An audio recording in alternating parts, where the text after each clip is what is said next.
Welcome to the If You Build It, Will They Learn podcast, a show dedicated to modern learning and development. With your hosts, Daniel Mendonca and Scott Babcock. It's podcast day. Welcome to the show. This is If You Build It, Will They Learn? I'm Scott Babcock, and I'm here with your co-host, Daniel Mendonca. Daniel, we're back. It's episode 2. How you doing? I'm doing well. Season 2 feedback on episode 1 was pretty good, so excited to be here. Back on the saddle, it wouldn't be a podcast day if we didn't banter for 40 minutes before recording like we did today. Yeah, that happens. I'm going to dub this the Deuce Deuce. Is that it's season 2, episode 2? Deuce Deuce? No? All right, that makes me feel really old. I'm in. I'm trying to be cool and young, and it's not working. That's all right. My kids will tell you that it never quite pans out when I try that effort. So, all right. So today, though, we want to talk a little bit about KPIs and measurement and how to set your goals for your organization, for your learning, to best maximize the experience for your learners with the content that you're trying to roll out to get them prepared to do their role, to be successful in their organization, or to develop themselves professionally as you move forward in your training career. All right, now it is February. We're in the middle of the month, but many of you are probably, hopefully, still sticking to your New Year's resolutions. With I know Daniel has a catchphrase for this year. Dan, you want to let the audience know what your mantra is for the year? Are we going off a new year, new you here, Scott? New year, new you? That's you, buddy. So Daniel has coined the phrase. I don't know if he actually coined it, but he's utilizing it one way or the other. And I think you can apply that to your training as well. When we think about what's ahead, we talked a little bit in the trends episode that a lot of companies are starting to retool their training programs and think differently as a result of the pandemic, a modified workforce and work arrangement and work environment. So I think when you think about what we're talking about today, that's a little bit, think differently about how you want to move forward with either a new content design, new training catalog, or maybe you're actually just thinking differently about an existing program and the way you might start to measure that, and think differently about getting your results so you're really evaluating correctly. So where could you go with training that you didn't go before? That's part of emerging trends as well. And what can you do? So, Daniel, when you think about how do you reevaluate your programs, your training, and your content, what are some things that maybe you have started to ask yourself on setting those goals? Yeah, so I think first off, and just to kind of go back to what you mentioned, Scott, I think last year, 2020, was a year of reaction. It was a year of bobbing and weaving, being a little bit of a firefighter, taking rolling with the punches as they came in. And we kind of know the level footing you're on now. You kind of know what the ground seems to have sturdied, and you know where you stand. So looking out to try to be proactive, the first thing that you can do to really plan is understand what your business's core objectives are for 2021 and beyond. So it's a great way to start. Always getting 30,000 foot view, going as high up as you can, and understanding what needs to cascade down throughout your organization from a planning perspective. And typically, January is the time when all those things start to settle. But I feel like February is really the time you hit the ground running on what the business wants to be in 2021. And then from there, you can start to ask the question is, what key performance indicators or what large KPIs can I put in place for training, learning, and development throughout our organization that will allow those greater KPIs or business goals of the company or the organization I'm with to be achievable? One of the things I think when we talk about new year, new you as an approach as well is, so you're thinking differently, you're starting to plan. But I think we have always traditionally started to kind of set these KPIs as very standardized. How many completions can I get? How many people progress through A through L or A through M in our catalog, or move steps 1 through 9 in the curriculum, whatever that might be from that perspective. And I think we've always done that, but there are so many other ways to gauge success that I think thinking a little creatively around what are other data points that you might have at your disposal that you could tie back to training? And one of the key advantages to that is when you start to grab some of those other metrics, you're going to be able to start to speak to other parts of your business and those audiences that would want to hear your message. So um, when we talk completions, progress, things like that, you might just be speaking to the business component. But if you start to measure retention, now you're going to be able to tie in the HR department. If you can get to a place where you can talk about dollars and cents, now the sales component has that much more rigor and component to it. If you can talk about spend, you might be able to talk more to your finance department. You're going to get more people bought into your programs, and then thus you may create more allies, I think, in your story and more advocates for your training as something that's helping your business out holistically. So when you talk about that, Scott, I guess how do you trickle in innovation and being creative kind of into that?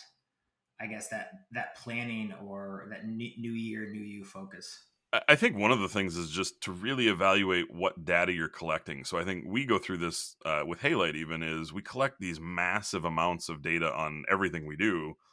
And realistically, we probably only scratch the surface in terms of actually extracting any of that and trying to utilize it. So that's the first place I'd start and think in ways of thinking innovatively is what data is out there that's tied to your programs that you're collecting and it's just sort of sitting on a shelf getting dusty, if you will. And how do you start to employ that to tell a story?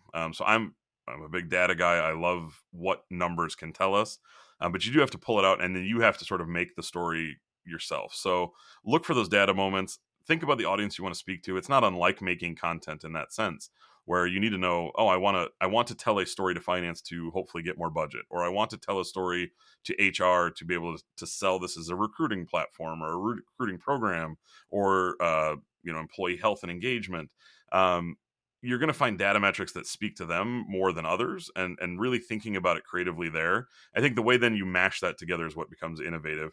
If you're not getting the data, right? So if you've gone through your data set and you're like, man, I really wish I had X, Y, or Z, then it's going out and I think innovatively talking to whether it's your data services team or your analytics teams. How do you get that data so that you can start tracking it and at least create a plan that moves forward from that? Yeah, I think the concept and I know this about 5 years ago or so, the concept of big data became like very relevant in the marketing world and the sales world, about making major marketing decisions based upon data, because the transition from TV to digital, and I'm using that example because I think the transition that we went through in the last year of a ton of in-person training to digital sets you up to use that data to be innovative, like it did in marketing. It allowed people to understand exactly who they're targeting, where they're targeting it, and not getting this blanket brush about TV ratings. They started to see what job people had, where they were working, what they were searching on Google, and how to retarget to them. And I think it's the exact same thing when you talk about digital training. You start to understand who's interacting with what trainings, how they're interacting with them, if they're going back and taking them again, how long it takes them to take it. Are they just clicking through all those sorts of items and data points that you're collecting? And I'm just, like I said, scratching the surface on what's there. I think you could take that approach and put it forward and see if things like adaptive learning or AR, VR, or AI makes sense for your organization, or if it's too early or too late, and depending on how to kind of push forward. Yeah, I think those emerging technologies will also dictate a lot of how innovative you can be, right? So, if you think back to just your typical SCORM file or something like that, there's only so many limited data points that captures. But if you start to play in the world of AR or VR or XAPI, you exponentially grow how much data you actually can collect from that on every interaction that happens within your course. So if you're ready for that, and not every organization is going to be ready to take that leap, but if that is something you can take on, or you have the expertise or the manpower to do so, you're going to find you have access to so many more data points that you really can sort of break down the boundaries of what's typically been available to you. All right. So when we think about our KPIs, we've talked about like starting to get an idea of where you want to head, setting your direction, starting to think about what innovative ways you can start to collaborate with data or start to implement data that you haven't had before. And you're starting to think that way. How do I think ahead to what I want to start to put down as my road markers or guideposts to help me along in training. But in order to really start to set these as part of your organization, there's a lot of steps that you can take to start to farm these out, to start to have conversations with people and get their buy-in and input. But ultimately, these things also then need to kind of be taken back and reevaluate those KPIs and measurement goals so that you're really flexing to what the organization needs from you. So we have kind of 4 areas where we can think about how do we start to frame up those KPIs and goals and data points to tell the story you want to go for. So the first one is you need to start talking to people. That's really the next step in implementing these is figure out, is it you need more data? So you got to go talk to your data services team. Is it you need to spend time with finance figuring out what kind of budget you have for a data services team? Is it from an HR perspective, what goals are they shooting for? Is it from a sales perspective? Are there targets and things that you could be trying to drive towards? I think really that's your first step. Just start talking to a lot of the people within your organization to better understand where the org is headed and what the business needs. And that will start to help frame exactly, you've said, I want this KPI and this KPI, but what is the measurement goal? How do you start to define that? That would be the first place I would start as you're starting out on this journey to help really define your goals. Yeah, I think understanding the people you need to talk to in the development process is really important, because it also is going to guide and shape all the people you affect. As we've talked about this before, training and L&D reaches every corner of the organization in different ways, but really every corner of the organization. So when you're starting to develop the KPIs, you need to understand who you're going to affect uh, throughout the year, and make sure that you take them along for the ride. Because if you come back halfway through the year and present them a bunch of info, they're gonna be like, what am I doing with this? So take their opinions into consideration, ask them what they need, and how you can be effective for them, and then go from there. I think the second place then is, and you mentioned bringing people along in the journey. We tend to design learning content for the learner. I would hope, at least, and not just for a business need or with that only being the goal is to say I cranked out a piece of content and voila, my day is done. But you're really thinking about who's going to absorb it because they are the end user. They're going with it. I think you need to think about what a learner needs to accomplish. So, what is their desire? What has changed in the marketplace from a training perspective? This last year has led us to a very different place from what a learner's expectation probably was 12 or 13 months ago now, where they expect something slightly different, more self-paced or more digital, more remote, whatever that might be. And I think that is the next step I would recommend that folks take in their journey setting of their goals is really contemplate what your learners want. Now, that might be getting a feedback loop or a feedback mechanism to hear more, trying to do some business analysis from customers, things like that, to better understand how your learner is going to take that out into the market and utilize your training. But I think that needs to be a pillar of what you evaluate when setting your goals. Yeah, one of the pillars of, I guess, a learning culture, which is something we've discussed in the past, and something that's very important within an organization when it comes to training, um, in all areas, is empowerment. Building a culture in any way, whether it's learning, a sports culture, or just an overall organizational culture, a team culture, empowerment is a major factor, or at least that's my personal opinion. So if you empower your learners or those that are involved to have a say, to voice their opinion, to get involved and help drive the car down the path, um, it allows them to feel more value when it comes time to train and learn and attend that session, or visit that webinar, or take that e-learning. So empowerment and in what the learner wants, and allowing them to express that to you and help guide the overall content, is a big part of just the success of your KPIs, and then being able to measure them when it's done. Because if your learners aren't along for the ride, measuring those KPIs at the end of the day is going to be a difficult thing to do.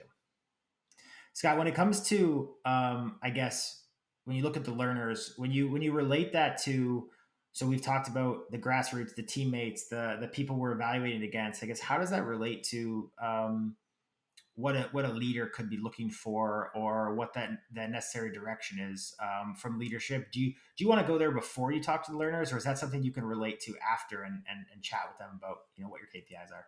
Well, I think there's probably we can revert maybe back to the first point, which was, as you're talking to people, let's not forget to talk to your leaders, right? I mean, so not only are you going to go talk to the departments, but get that buy-in from your leadership, and understand what their goals are. Do they have specific measurement components that they're hoping to see or that they expect to see?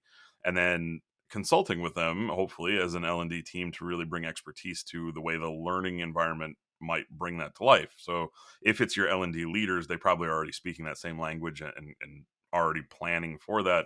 But if it's leaders that are above that, or multi-unit type of functionality, or store leaders, whatever that might kind of break out, you might want to have more conversations, understand what are they driving towards, that maybe go beyond what the learner themselves want. I think that's part of it. Then I think there's also follow-up. So the second half of that is, when you're setting these goals, I think that is part of it. What is a leader's direction to go out and execute this? And how do you prepare them to do that action?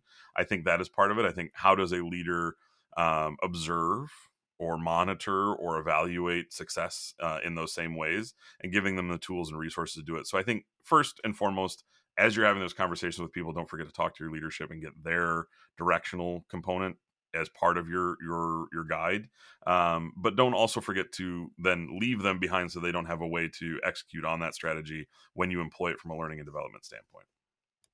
The last note I think that I would throw out there is, we talk a lot about things like adaptive learning, machine learning, AI even, and understanding where your learners are holistically in their journey of the path that you may have already built for them, is really important. If you have, let's say, a 5-step program that really is designed towards proficiency and success, and all of your learners are 3 steps or greater into that, it wouldn't make a lot of sense to set your goals on everybody complete phase 1, because they've already done that. That's sort of a wasted goal. Granted, it's going to look really good on your performance scorecard when you've already 100% completion. You can brag about that on day 1, I guess, but it's really not moving the needle for your organization. So having an understanding of what the progression, the completions look like, and being really fair and honest with where that should take you is important. And I think you can sort of adapt your learning goals and KPIs to match where your learners are, so that you're not nerfing, is the term I tend to use when we think about quiz questions and things, is if you give them too many easy answers, that they're just going to pass regardless.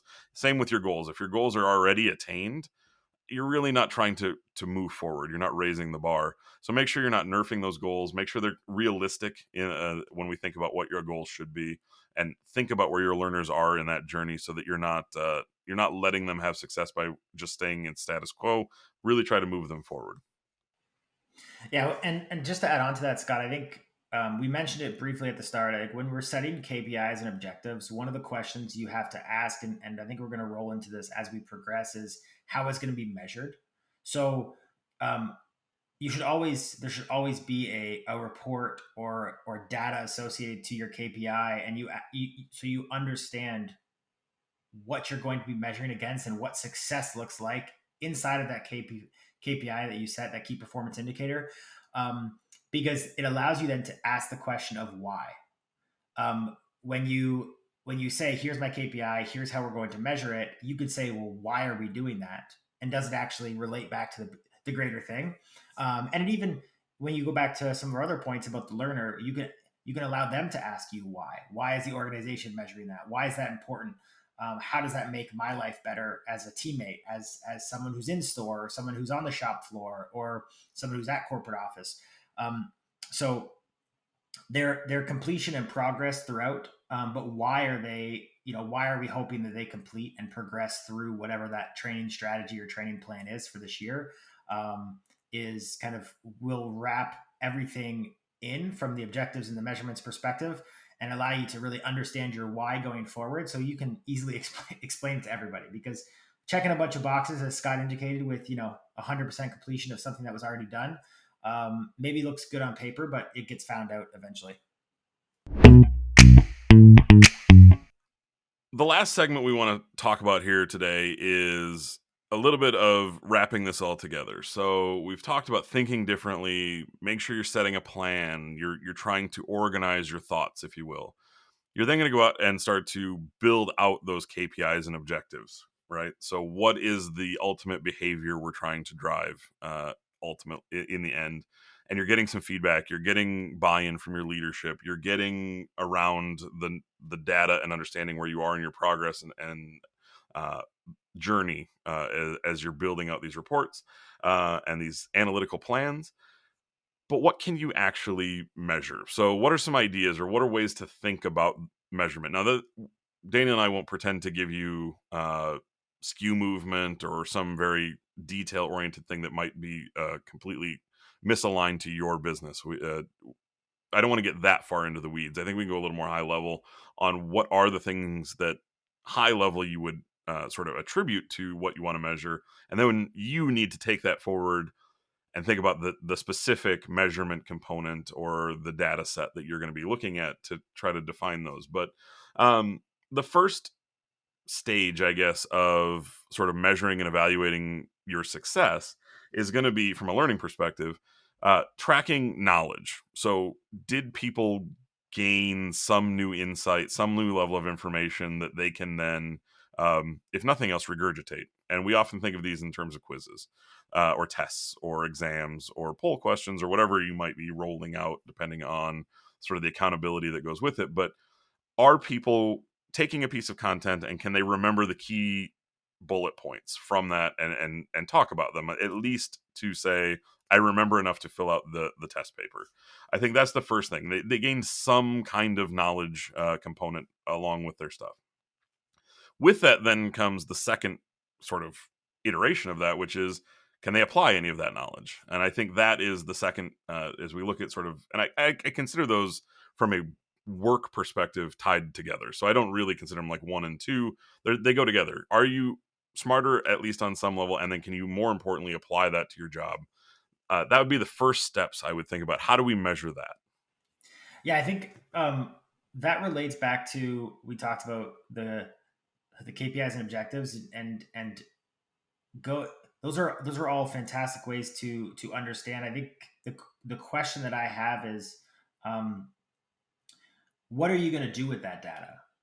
And what are you going to do with the numbers and the results of those quizzes, and the idea is that, yes, at the end of this trade they were at least able to show that a behavior had changed, or identify the behavior change that they need to implement.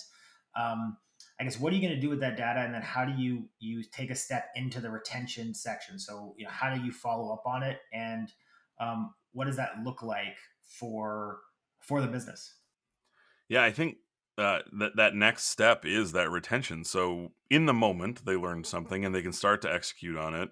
But really, the next is application of time. So is that they remember it for a day and then they do it in their shift, but the next shift they completely revert back. Well, that's not a sign that it all went as well as you had hoped. So do you start to evaluate on a 30, 60, 90?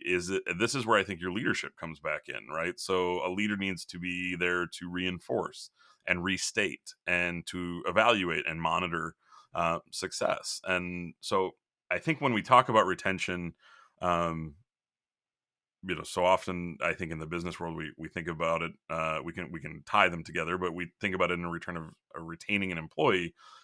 In the same sense, those employees need to be retaining the information over a long period of time. They can't drift back to what's easy or known. We need to keep reinforcing that.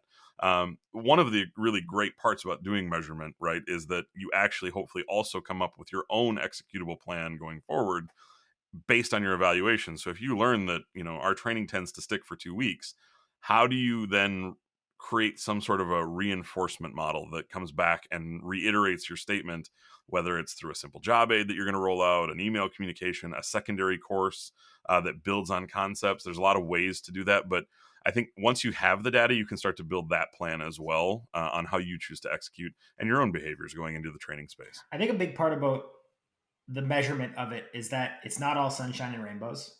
I think that developing a learning culture, basing off KPIs, driving towards business metrics is, if we had a L&D or an e-learning superpower, I think being telepathic would be great, and knowing exactly how we're able to hit on that and hit on our objectives. and knowing that it would be successful. But the reality of it is you're going to run some training programs, you're going to implement some sessions that aren't going to drive the behaviors that you were hoping for or expecting. And identifying those measurements and those failures is a way to continue to grow your learning culture and drive closer to your objectives in the future. And I think being upfront and open about that, and when you don't get the results you're looking for, going back to those audiences that you talk to, and getting feedback is really important. I think the learner is the most important of that. But I think understanding that all of your metrics that you're measuring are not always going to come back great. It's the satisfaction rate of your training is not always going to be increasing, and sometimes you're just going to miss the mark, and that's okay. And you have to go back and analyze and figure out where the gap was. Yeah, when we talk about your measurement and your analytics, and we talk about nerfing it, that's a dangerous place to be. If you just set yourself up to score 100% and check all the boxes, you're not actually growing. I don't get to take credit for this, so I'm sure I'm not attributing it correctly. But we've talked about it in other episodes. But there's no comfort in the growth zone, and there's no growth in the comfort zone. And if you've put yourself in a place where you're not trying to do some new things, with having a little uneasiness is fine, but a comfortability with failure or missing the mark slightly, and treating that as a growth opportunity, you're just not going to keep moving the ball forward and trying to elevate what your training looks like. So I think it's important to say it's okay to set some lofty goals as long as they're realistic, and shoot for them. But if you miss, let's figure out why we missed. What did we not execute on? What could we have done better? Why didn't it land? Maybe it was a guess on the training would move the needle on a certain behavior, and it just didn't. And there can be a lot of factors that go into that, but you have to be able and willing to look at those things as opportunities for continued success moving forward.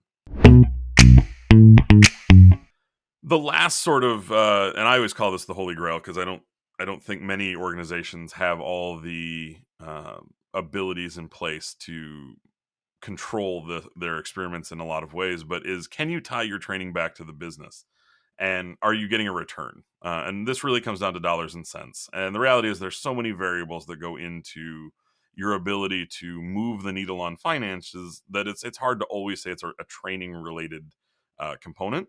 So it does take some kind of thinking about how you want data to come together in that sense. But I live in Tennessee. As much of the country is going through right now, there's cold fronts and snow, and right now driving on roads in Tennessee, because we don't have all the equipment that they do up north in Minnesota or other areas where I've lived, is treacherous. And obviously sales are going to drop because of that. It's not because people aren't training well. It's just people can't get to the stores the way they used to. And so I think you have to be aware of those outside factors that are always going to be a part of business analysis. But it doesn't mean we shouldn't be trying to strive to say, when we train people, they sell more, or when we train people, they are more efficient and create less waste. When we are training people well, they stick around longer and they retain longer, and we don't have to go through the generally pretty expensive process of onboarding new people all the time. I think those are all things that you can measure to talk about the success and the relevancy to your business in terms of financials. No, I think that is the Holy Grail. Like every time we have we deploy at Halite any sort of platform or e-learning program with any of our customers, that's always the question that comes back to us: how are we measuring it? What are the KPIs? Are our sales going up? Because we work a lot in retail and sales related training in a lot of ways, and the reality of it is aligning those things is really important when you can, but also there has to be other tangibles around that overall trading strategy. So when Scott, you talk about, is there enough data to deliver on the KPIs, going right back and taking it all the way back around to the start, those are the questions you want to be asking. Is, if we're setting this objective, do we have the data to find out its success at the end of the road? And if the answer is no, then you have to really ask yourself, is that an objective we should be setting? Because if you set a lofty sales goal and you want training to be a key driver behind it, but you can't actually measure how training effectively influenced sales, maybe it's, you actually just released a product that was the first of its kind, or a major enhancement, or a huge competitive advantage, and your branding handled everything. And then, oh yeah, great. Our sales were up 100% this year. Training went fantastic, but actually none of your training helped at all. So I think that making sure you have real ways to relate the data you can collect and measure back to your KPIs at the start is a good way to kind of round out the whole process that we've kind of talked about and outlined. I'll give another really good example of where you may be limited by your data, and we're all probably experiencing it or have a friend or a family member who didn't get in early. But if you're trying to get your hands on a PlayStation 5 or an Xbox X Series game console right now, it's obviously very hard, right? Stock is limited. Options are they sell within seconds. Thank you, bots and whatever else that are keeping my 9-year-old from being truly happy in this moment. But the reality is, like, you can train all day long on how to sell game consoles, these new generation game consoles, but your sales can't go up anymore because you sell out of everything within seconds. Like, that's not a realistic measurement of performance goals for your teammates. Doesn't mean they didn't train well. It doesn't mean your content wasn't good. But when you're thinking about it, like, you're capped in your ability to sell any more than what you have, right? And there are limits there. So just keep things like that in mind, that even logistics can play a part in your ability to measure success if you've set the wrong KPIs.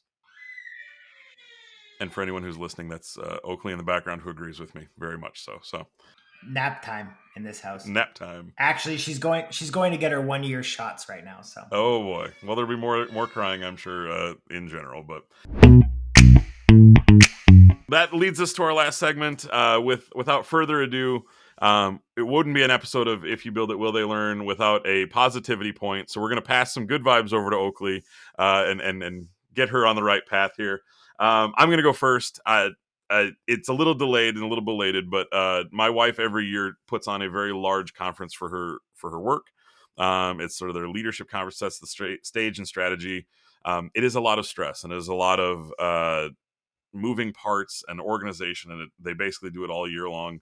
And it went off without many hitches. There's always little things that you see as the coordinator, but I couldn't be more proud of the work that she and her team did in terms of bringing all of that together. And it was met with really great feedback from the attendees, who did it all virtually this year for the first time, which was kind of interesting for them. I think a lot of them would have loved to have been in person and networking and that, let's face it, in Orlando, enjoying warm weather and whatnot, but they all really adapted to this virtual environment, and it was a great experience. And so I'm super proud of all the work that she and her team did, and again, pulled it off for another year. And she's breathing deeply now as she gets to take a few days of rest before starting it all again, it seems like right away.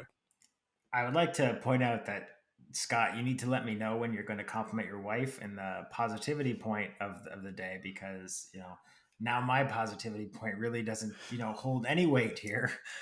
Maybe we should discuss this in the pre-planning more often. I like to keep it a surprise. Okay. Well, I'm going to lighten it up and go real left field, just a Nerf ball positivity point.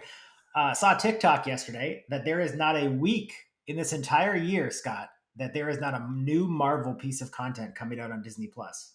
And that makes me very happy. So when WandaVision is up, which we've never mentioned on the show, but I'm really enjoying, when WandaVision is up, there's a making of WandaVision, and then a week later you get Falcon and Winter Soldier, and then that goes on, then you get making of, and then you get Loki after that. So I'm pretty excited. A lot of nerdy Marvel content for all our Marvel Cinematic Universe nerds out there. I'm really excited about it. I appreciate it. Daniel has continued to prod me into completing my WandaVision journey. I'm now on episode, I think, 4, and it's finally starting to come together a little bit. I won't say it wasn't a struggle for the first couple of episodes to understand what in the world we were doing, but working towards getting that, but knowing there's that much around the corner that's a mood lifter for me, so I'm excited about that. All right, that will do it for us today. I'm Scott Babcock, he's Daniel Mendonca, and we will talk to you next week. Have a good one, everybody. Thank you for listening to another episode of the If You Build It, Will They Learn podcast. Be sure to subscribe, rate, and review wherever you get your podcasts. Join the conversation by emailing us at podcast@haylight.com. Find us on social media at Build It, Learn It, and be sure to check us out on the web at www.halight.com. That's HALIGHT.com.